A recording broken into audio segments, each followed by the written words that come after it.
Bonjour famille, bonjour tout le monde, bonjour à tous les internautes. Voilà, de la position où vous êtes, recevez mes salutations les plus sincères. Moi c'est Fulgence. J'avais promis de faire une vidéo il y a quelques jours de cela, dans laquelle nous allons parler de l'immobilier. Mais le domaine de l'immobilier étant tellement vaste, nous allons faire une série de vidéos au cours desquelles nous allons parler de certains paramètres. En tout cas, si on le peut, on pourra faire le maximum moins de vidéos pour pouvoir mieux éclaircir. Voilà. Et ce matin, nous allons nous attarder principalement sur la cherté des logements en Côte d'Ivoire. Voilà. Pour ceux qui sont à Abidjan depuis 2010 ou bien même avant, vous allez constater que pour un logement qui était à 40 000 francs de location, ce logement est passé aujourd'hui à 80 000, 100 000, 120 000, voire même 160 000 pour certains quartiers. Et vous allez bien remarquer que cette augmentation n'a pas suivi vraiment l'état. Je veux dire, l'augmentation n'est pas forcément due au standing ni à la qualité du logement en fait qui nous est offert. Simplement parce qu'un locataire X est sorti de la maison, le lendemain, le nouveau locataire qui arrive, le propriétaire décide d'augmenter la maison. Mais la question est de savoir, est-ce véritablement la faute au propriétaire? Est-ce la faute à l'État? Est-ce la faute aux agents immobiliers? Ou bien la faute même à nous-mêmes les locataires? Donc ce matin, nous allons essayer de parcourir cette question et essayer de situer un peu la responsabilité de chacun dans cette histoire. Parce qu'il faut le reconnaître quand même, les prix des logements sont devenus très exorbitants à Abidjan. Voilà. Les gens vont dire parce que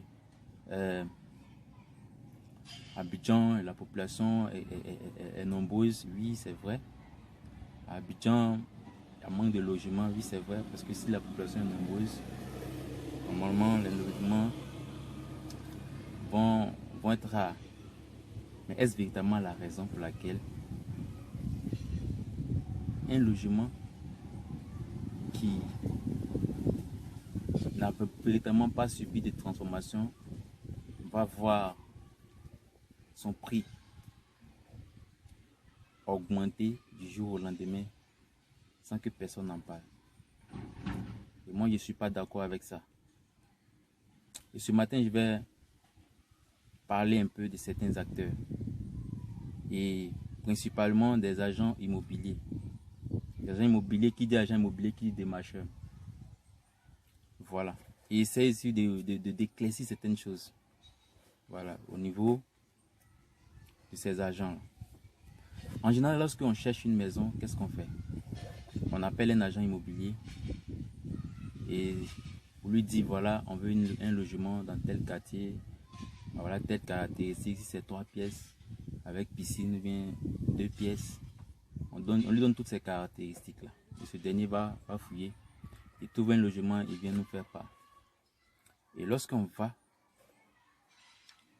pour visiter ce logement, il va nous demander ce qu'on appelle le droit de visite. Et c'est ce qu'on paye en général lorsqu'on va visiter les biens immobiliers, surtout les logements. Ok. Et après avoir visité la maison, si on voit que la maison nous sied, on revient maintenant vers l'agent ou bien vers le propriétaire pour payer ce qu'on appelle la caution. En général, pour une maison de 50 000 par exemple, le gars va vous demander 3 mois de caution et 2 mois d'avance, c'est que vous faites 250 000. Ok. Et 250 000 représente votre caution. Et en plus de 250 000, le monsieur qui vous a montré la maison, l'agent immobilier, va venir pour vous parler d'une agence, du frais d'agence. Voilà. Il va vous dire que vous devez payer encore 1 mois en plus de 250 000 francs qui représente le frais d'agence. Okay. Moi, ma question est de savoir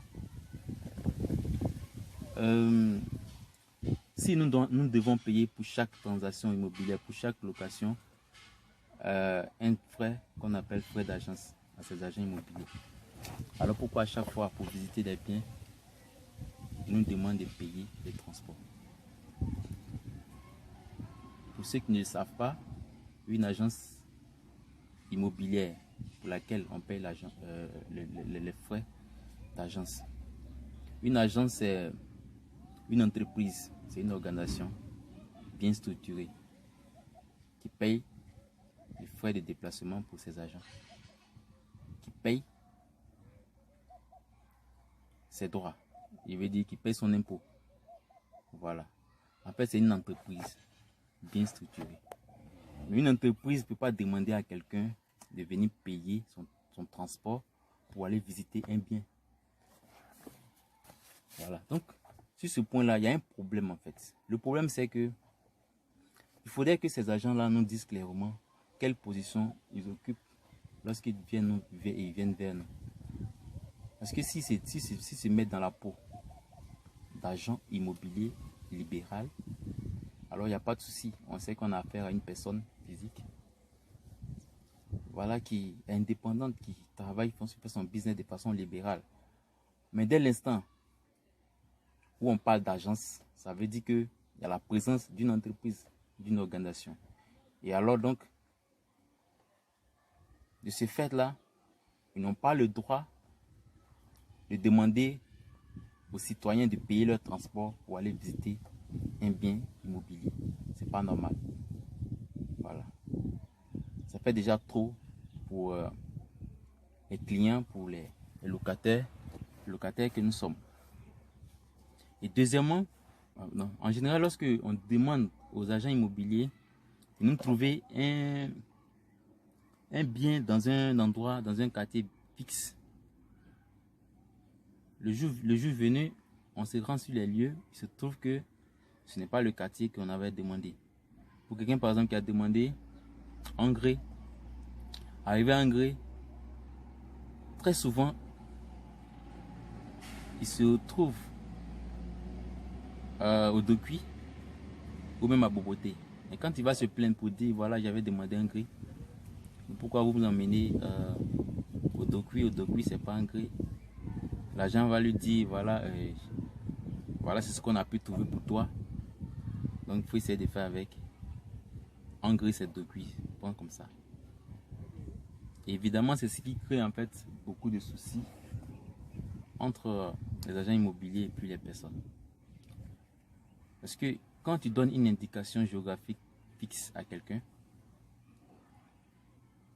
voilà, c'est étonnant que tu te retrouves dans un autre lieu sans être prévenu. Voilà. C'est-à-dire que c'est malhonnête souvent de leur part. Vous voyez. Et plusieurs fois nous sommes confrontés à ces situations. Et ça fait que en réalité le métier même de l'agent immobilier est en train d'être dégradé, en train d'être dégradé véritablement à cause de ce genre de choses.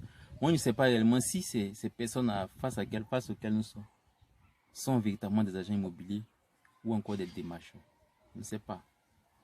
Et ça, c'est quelque chose à bannir de ce milieu-là parce que c'est pas normal. Ça fatigue non seulement les clients et en plus de cela, ça nous fait perdre le temps.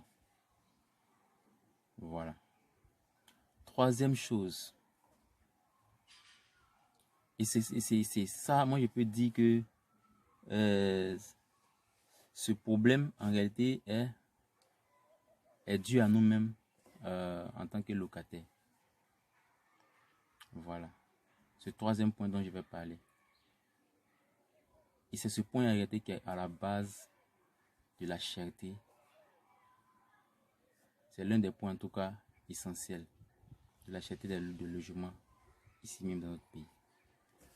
Lorsque vous cherchez une maison, certains sont assis dans un bureau ou bien dans un endroit là-bas.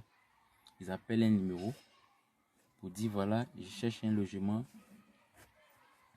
de tel standing. Et le gars, au bout du fil, c'est un agent immobilier qui va lui demander mais quel est ton budget? Et le monsieur, il va lui dire un budget. Par exemple, il y a 150 000 comme budget pour un logement de tel standing. Ok. Et en général, lorsqu'on fait cela, on pense avoir affaire à les personnes crédibles, à une agence en bonne et due forme. Mais très souvent, nous tombons sur des personnes très malhonnêtes, des démarcheurs. Et voilà un peu les stratégies. Lorsque vous lui dites, vous lui donnez votre budget, le gars, il va aller voir le propriétaire. Si vous lui avez dit par exemple 150 000, il va se rendre auprès du propriétaire qui peut-être au départ faisait sa maison à 120 000 ou à 100 000, que voilà, il y a un client pour 150 000. Ça va?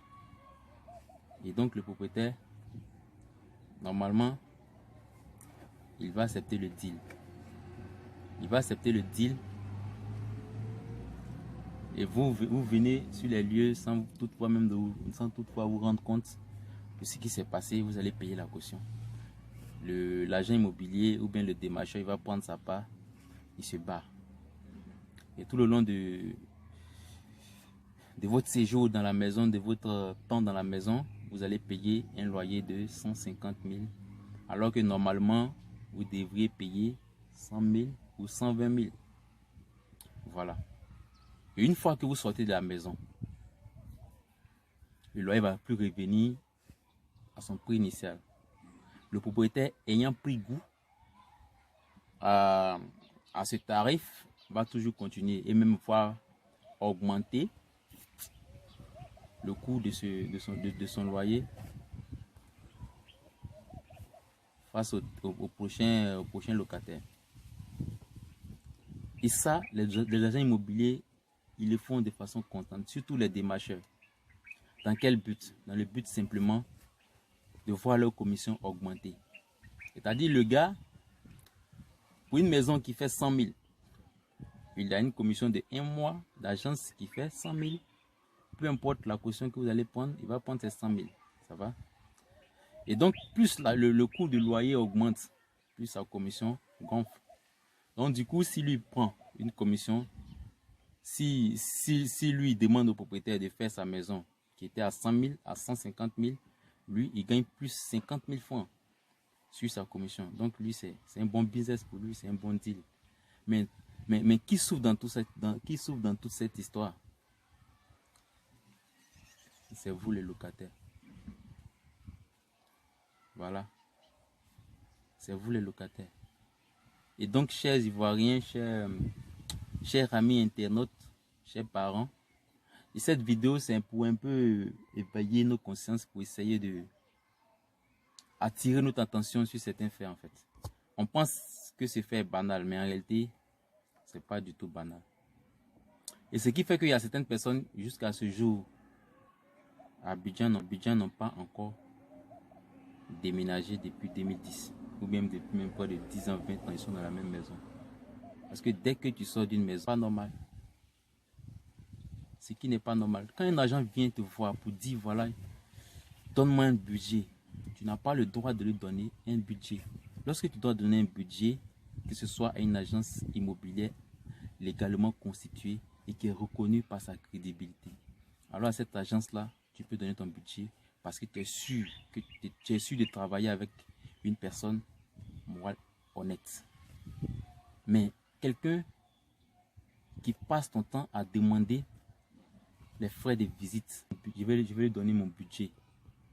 Parce que ce sont ces gens de démarches qui font en fait que ces personnes abusent de nous. Voilà. En donnant notre budget, on ouvre une porte pour que les gens abusent de nous.